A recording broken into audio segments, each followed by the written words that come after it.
Shalom dan selamat hari Minggu dari Badan Pekerja Klasis untuk kita semua. Firman Tuhan pagi ini dari kitab Kejadian pasal 50 ayat 19-20 yang kita akan renungkan dengan tema Hidup bersesama bagi kemuliaan Tuhan. Batu tuo si karampasan umpakalabi uang matua. Begini bunyi firman Tuhan. Tetapi Yusuf berkata kepada mereka, "Janganlah takut, sebab aku inikah pengganti Allah. Memang kamu telah mereka-rekakan yang jahat terhadap aku, tetapi Allah telah mereka-rekakannya untuk kebaikan dengan maksud melakukan seperti yang terjadi sekarang ini, yakni memelihara hidup suatu bangsa yang besar." Amin. Saudara-saudara kekasih Tuhan, hidup damai bersama dengan saudara, ponakan, dan anggota keluarga lainnya adalah harapan yang sangat kita rindukan. Terlebih jika orang tua sudah tidak ada, tentu kita sebagai anak yang akan menggantikan peran orang tua untuk saling melindungi, mengayomi, dan menolong satu dengan yang lain.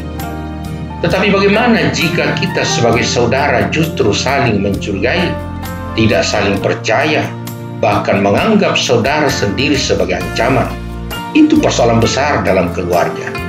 Karena itu Yusuf berkata kepada saudara-saudaranya yang mulai diliputi ketakutan setelah ayah mereka meninggal, "Janganlah takut, sebab aku inikah pengganti Allah. Memang kamu telah mereka-rekakannya yang jahat terhadap aku, tetapi Allah telah mereka-rekakannya untuk kebaikan."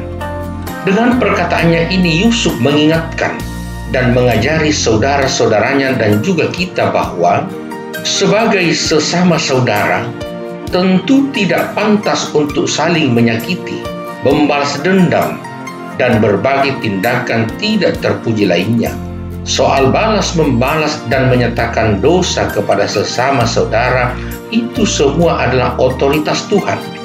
Kesalahan di masa-masa yang lalu itu adalah pengalaman semua orang. Terlebih sebagai sesama saudara yang hidup siang malam bersama, tentu selalu saja ada yang berbuat tidak baik. Namun apapun yang terjadi, persaudaraan harusnya ditempatkan di atas semua hal, termasuk semua rasa kecewa dan sakit. Allah tidak pernah meninggalkan kita dalam menjalani sejarah hidup kita. Bahkan yang pahit getir sekalipun, justru sejarah hidup yang pahit getir ditenun Tuhan menjadi jalan menuju masa depan yang luar biasa. Karena itu patutlah kita selalu bersyukur. Marilah kita memandang segala sesuatunya dari perspektif Allah. Perspektif kita sering keliru karena terlalu banyak berpikir soal kehendak kita dan bukan kehendak Allah. Pengampunan adalah hal yang sangat penting untuk hidup bersama dan bersesama. Tanpa itu hidup bersama dengan saudara-saudara dan orang lain mustahil untuk kita terus alami. Segala yang kita miliki seperti harta, jabatan, kebesaran tidak punya nilai tanpa kerendahan hati di hadapan sesama, terlebih Tuhan. Berdamailah dengan diri sendiri dan jauhkanlah perasaan bersalah di masa lalu. Biarlah semua itu menjadi pengalaman dan kenangan serta pembelajaran hidup. Karena jika itu terus hidup dalam diri kita, maka hal itu akan selalu membuat kita gelisah, khawatir, curiga, dan takut. Bahkan saudara sendiri pun dianggap ancaman. Semua kelebihan atau kehebatan kita hendaknya tidak kita jadikan alat untuk menekan sesama, tetapi justru kita pakai untuk hidup bersama dan bersesama bagi kemuliaan Tuhan. Buah dari saling mengampuni, saling menerima, saling memahami adalah Allah dimuliakan. Amin. Mari kita berdoa saudara-saudara. Bapa yang Maha Kasih dan Maha Kuasa, melalui kasih dan kuasa-Mu Engkau setia menata hidup kami dari hari ke hari, mengurai kekusutan hidup kami, menyinari kami ketika dalam kegelapan, dan memberi semangat dikala tidak ada harapan.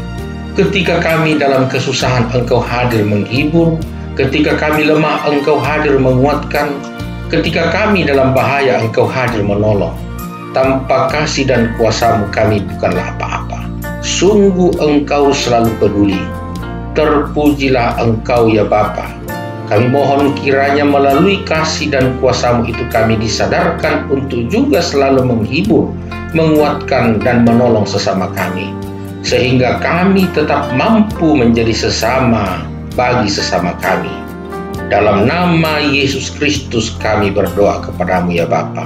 Amin. Akhir kata saudara-saudara, apalah arti semua yang kita miliki jika kita tidak bisa hidup bersama orang lain?